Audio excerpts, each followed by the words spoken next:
ఇరాన్తో 6 నెలలుగా జరుగుతున్న యుద్ధం అమెరికా చమురు సంస్థలకు కాస్తుల వర్షం కురిపిస్తోంది. ఈ ఘర్షణల కారణంగా ఆసియా సహా అనేక దేశాల్లో సామాన్య ప్రజలు పెట్రోల్, డీజిల్ ధరలతో అల్లాడిపోతుంటే, మరోవైపు అమెరికా, రష్యా, ఐరోపాలోని బహుళ జాతి చమురు సంస్థలకు మాత్రం భారీగా లాభాలు సమకూరుతున్నాయి.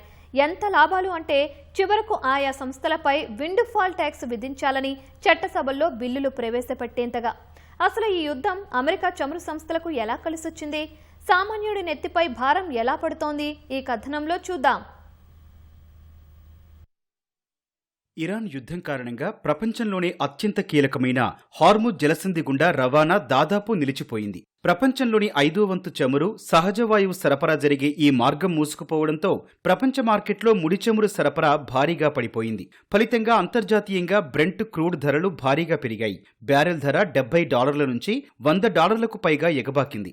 ఒకానొక దశలో ఇది ఏకంగా $126కు చేరుకుంది. మార్చ్, ఏప్రిల్, మే నెలల్లో అధిక ధరల కారణంగా అమెరికన్ చమురు దిగ్గజాలు ఎక్సాన్ మొబిల్, షెవ్రాన్ భారీ స్థాయిలో 2వ త్రైమాసిక లాభాలను ప్రకటించాయి. యూరోప్లోని 6 అతిపెద్ద చమురు సంస్థలు కేవలం మొదటి త్రైమాసికంలోనే ఏకంగా $22 బిలియన్ లాభాలను నమోదు చేశాయి. గతేడాదితో పోలిస్తే ఇది 43% అధికం. ఇదే సమయంలో అమెరికాలో ఇంధన ధరలు పెరిగి సామాన్యుల జేబులకు చిల్లు పడుతోంది. ఈ నేపథ్యంలో అమెరికా చమురు సంస్థలపై కొత్త పన్నులు విధించాలనే డిమాండ్ ఊపందుకుంది. చమురు సంస్థలు పొందుతున్న ఈ అసాధారణ లాభాలపై అమెరికా కాంగ్రెస్లోని డెమోక్రాట్లు మండిపడుతున్నారు. చమురు సంస్థల లాభాలపై విండ్ ఫాల్ ట్యాక్స్ అంటే ఊహించని భారీ లాభాలపై పన్ను విధించాలని బిల్లులు ప్రవేశపెట్టారు. రోజుకు 3 లక్షల బ్యారెళ్ల కంటే ఎక్కువ ఉత్పత్తి చేసే సంస్థలపై 50% అదనపు పన్ను విధించి ఆ మొత్తాన్ని వినియోగదారులకు పంచాలని వారు ప్రతిపాదిస్తున్నారు. ఇరాన్ యుద్ధం అన్ని చమురు సంస్థలకు లాభాలను తెచ్చిపెట్టలేదు. పశ్చిమాసియాలోని చమురు సంస్థలు తీవ్రంగా నష్టపోతున్నాయి.